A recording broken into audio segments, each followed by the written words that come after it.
ومن لم يحكم بما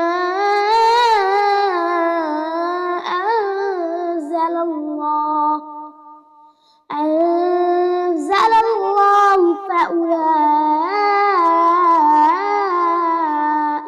هم الظالمون। আর যারা আল্লাহর নাজিল করা বিধান অনুযায়ী বিচার ফয়সালা করে না, তারাই হচ্ছে জালেম। প্রিয় দেশবাসী, ভাই বোনেরা, আসলে শান্তি রয়েছে আল্লাহর বিধানের মধ্যে, কোরআনের মধ্যে। আর আমরা সেই কোরআন হাদিস ছেড়ে যখনই নিজেদের মত দিয়ে দেশ চালানোর চেষ্টা করি, নিজের আইন তৈরি করি, তখনই আল্লাহ আমাদের উপর বিরূপ হন এবং আমাদের শান্তির পরিবর্তে অশান্তিতে দেশটা ভরে যায়। তাই আসুন আমরা আল্লাহর দিকে ফিরে যাই, কারণ আমরা প্রতিনিয়তই এই পৃথিবী থেকে বিদায় নিচ্ছি আর তার দিকেই ফিরে যাচ্ছি।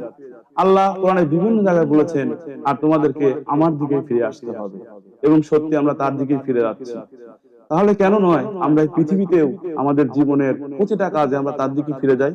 তাই আসুন আমরা আগামী সংসদে যেন কোরআনের রাজত্ব কায়েম হয়, আল্লাহর বিধান কায়েম হয়, আল্লাহর বিধান দিয়ে যেন এ দেশ পরিচালিত হয়। বাংলাদেশের কোটি কোটি মানুষ যেন কোরআনের আশ্রয়ে এসে শান্তি লাভ করে।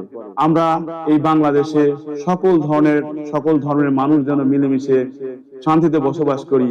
তার একমাত্র পথই হলো আল্লাহর দেওয়া বিধান অনুযায়ী বিচার ফয়সালা করা। আর আমার আল্লাহ এমনই আল্লাহ, যিনি শুধু এই কোরআন মুসলমানের জন্য নাজিল করেন নাই, তিনি এই কোরআন নাজিল করেছেন সারা বিশ্বের মানুষের জন্য। সেই মানুষগুলোর মধ্যে রয়েছে মুসলিম, হিন্দু, বৌদ্ধ, খ্রিস্টান সহ বিভিন্ন জাতি। তিনি সবাইকে আল্লাহ কোরআনে ডাক দিয়ে বলতেছেন, হে মানুষ, তোমাদের জন্য রবের পক্ষ থেকে এসেছে এক উপদেশ, যা তোমাদের অন্তরে যে বেধি রয়েছে তার উপকারী আর প্রতিকার, এবং যারা মুমিন তাদের জন্য রয়েছে হিদায়েত, পথ নির্দেশ এবং রহমত। তাই আসুন আমরা আল্লাহর ফয়সালার দিকে ফিরে যাই, আগামী দিনকে আমরা গুণবোধকে হ্যাঁ বলি এবং কোরআনের রাজত্ব কায়েমের জন্য আমরা ইসলামের দলের শরীক হই। আসসালামু আলাইকুম ওয়া রাহমাতুল্লাহ।